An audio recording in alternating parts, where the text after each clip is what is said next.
Hi there, welcome to Kneppy Invest. After reading a couple of comments in a drop suite video I released on the 19th of July, maybe it was the morning of the 20th of July, I can't remember quite yet. And both of those comments were in regards to me doing a Telix Pharmaceuticals video because the company released their quarterly results on the evening on the 19th. And to be honest with you, on first glance, they were okay. They were pretty good. In fact, they were exactly what I would have expected. However, the market thought completely different than me, and the share price fell $1.78 or 14.6%. So possibly the market was expecting a little bit more growth from the company. However, the growth was pretty spectacular, as we expect from this company. So let's get stuck into Telix Pharmaceuticals quarterly report for their second quarter of financial year 23. Now, whenever I am looking at a quarterly report, I always go straight to the cash flow. Don't look at the activities or any commentary. I want to look at the numbers first. And unfortunately, whenever companies combine the activities report and the cash flow statement, you have to scroll through it. And for Telix Pharmaceuticals, the Appendix 4C, the actual Appendix 4C, is found on page 7. Now, whenever I go straight to the Appendix 4C, the first thing I always look at is receipts from customers. So I've zoomed right in, 200% here. And for Telix Pharmaceuticals, I was expecting receipts to be between 110 and 120 million. In fact, revenue was, if I remember correctly, above 120 million, but receipts came in at $112 million. So this is for one quarter. So 1 quarter of receipts of $112 million. And don't forget, it wasn't that long ago when Telix Pharmaceuticals had receipts of less than $1 million in a quarter. So in the past year and a bit, they've grown receipts from less than $1 million in a quarter to $112.2 million. And it just shows you the potential of this company in this one product. Now, the next thing I always look at is cash flow from operations, which is section 1.9. Now, I'll scroll through all the payments, all the spending, and the one thing you will notice if you compare the payments or spending in this particular quarter compared to year to date, they have increased their spending, which is understandable because they've increased their cash receipts by about $40 million. So even though they've increased their spending, the company is or was operating cash flow positive by $10.8 million for the quarter. Last quarter, they're operating cash flow positive by about $2 million. Next thing I like to see is how much spending they're doing in or receiving money in investing and financing activities. I only spent $1.4 million in capital expenditure, which is property, plant, and equipment. Received $2.2 million in the proceeds from exercise of options.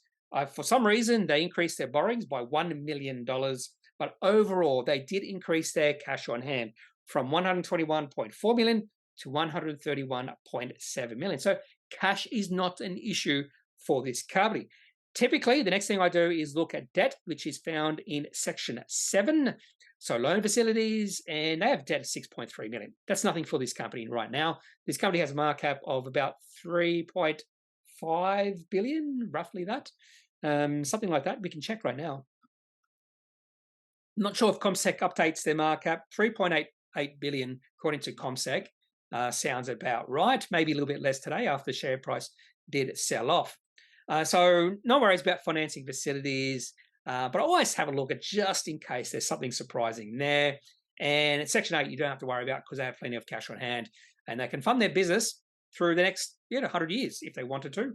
I expect, apart from the cash burn, there is not cash burn, apart from their spending. But let's go to the activities report. So after I look at the cash flow statement, I always have a look at the activities report if I like what I read, particularly if it's a company I know nothing about. For those who don't know, Telix Pharmaceutical is a biopharmaceutical company with developing and commercializing a diagnostic and therapeutic radiopharmaceuticals. And they have one product right now, and they hope to get 2 more products into commercialization in financial year 24. Was it financial year 24 or calendar year 24? Anyway, so if or whenever I've gone through the Appendix 4C, and I like what I see, and I don't know a lot about the company, or I do own the company, and for full disclosure purposes, I am a shareholder of Telix Pharmaceuticals. Maybe I should have mentioned that at the start of this video. I've been a long-term shareholder of this company, maybe long-term, but definitely for a while now, over a year. And this is a core holding in my portfolio, simply because of the potential of this company over the next 10 to 20 years. I just want to hold this company in the hope it can fulfill that potential. Doesn't mean they will, but I think there's a good chance this will become the next big pharmaceutical company on the ASX. I won't say it's going to become the biggest, but one of the biggest pharmaceutical companies on the ASX is definitely in its history, possible future, I should say. So let's have a look at the activities report or the commentary. So double-digit revenue growth. So revenue up 21% quarter on quarter, not year on year, quarter on quarter. We'll have a look at the cash receipts history. In fact, let's have a look at the cash receipts history right now. And this is one of the main reasons I took a position in this company after the September quarter last year, when receipts went from 5.4 million to 44.5 million. That's when I realized the potential of this company. And receipts since that quarter have grown from 44.5 million to 112.2 million. So 1 year ago, this company had receipts of 5.4 million.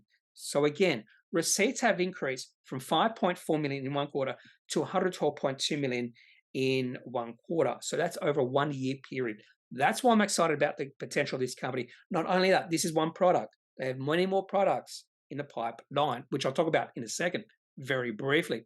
So revenue up to 120.7 million. So there's a difference between receipts and revenue, but that's understandable. They're not identical. They should never be identical. Positive operating cash flow, we already know that.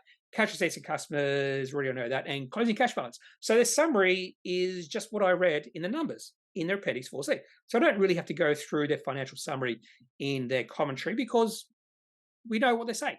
Then they go into their commercial activities in different regions around the world. So the majority of their revenue is derived through the selling of Illuccix in the United States, and that was up to 116 million. So by far, the majority of this company's revenue comes from just one country, United States. They're going to grow that revenue over the next few years because they are getting new authorizations to sell Illuccix in overseas areas. For instance, in the Illuccix Global Regulatory Update, they mentioned the company's marketing authorization application for the EU has now been validated by Germany's Regulatory Health Authority. And they also talk about, well, they actually don't talk about any other countries, but I think eventually Illuccix will be rolled out throughout the world.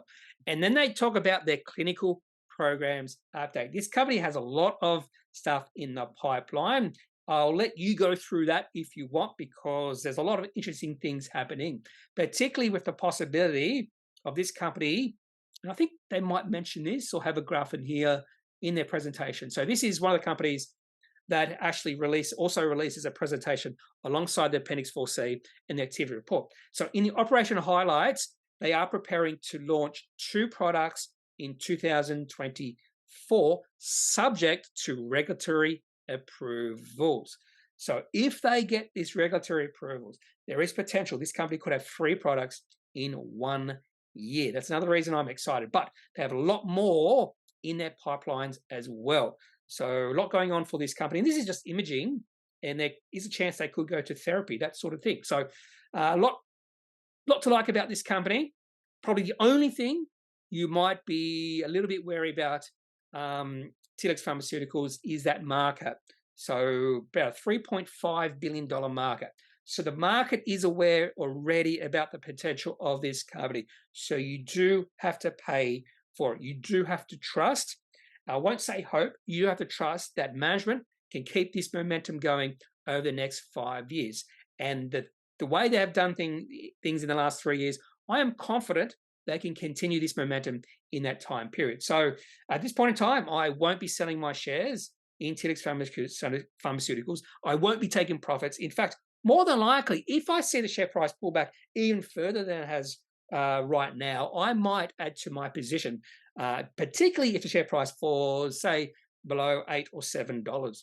So a strange thing happened as I finished recording this video. I realized quite a bit after I stopped the recording that I totally forgot to have a look at the charts for Telix Pharmaceuticals. So this is their weekly chart going all the way back to when they IPO'd on the ASX back in late 2017. So the share price has run up a lot. So it got as low as 50 cents back in 2018.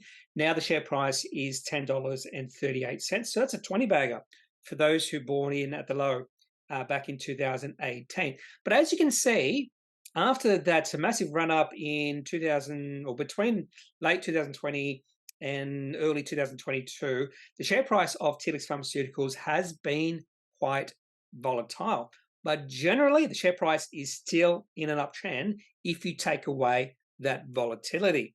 If you look at the daily chart, you can definitely see how the share price has run up over the past year. In fact, the share price did reach its medium-term low back in May of last year at $3.50.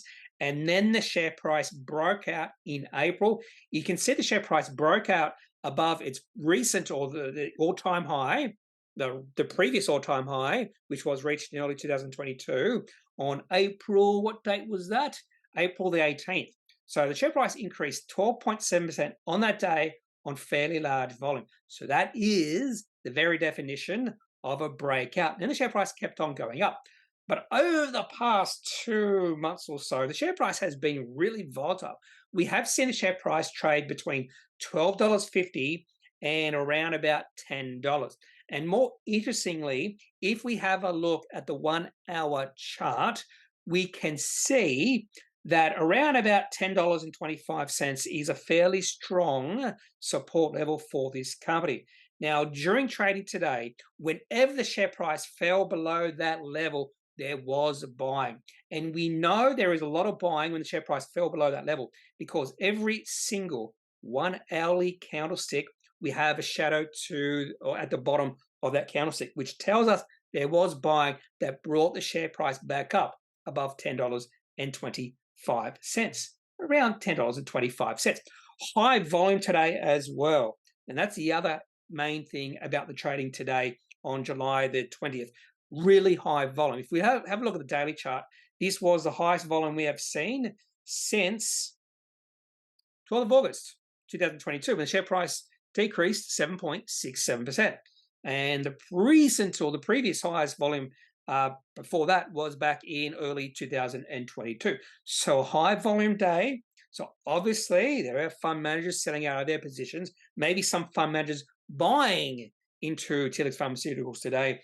And if I do have a look at the 1 hourly chart, more than likely, if $10.25 can hold, this would be the time to either add to your position or buy some shares in this company for the very first time. Otherwise, the share price, if it doesn't remain above this level, could fall a fair way.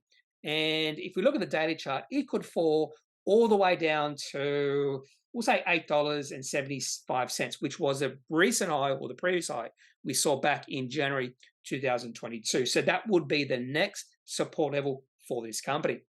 So if you have any questions about Telix Pharmaceuticals, any thoughts about this company, I'd love to hear them. So leave your thoughts, your questions in the comment section of this video. Otherwise, I am not a financial advisor. If you do need financial advice, make sure you seek out someone who is qualified and can speak to your own financial needs. That's it for this video. Have a good day. Bye.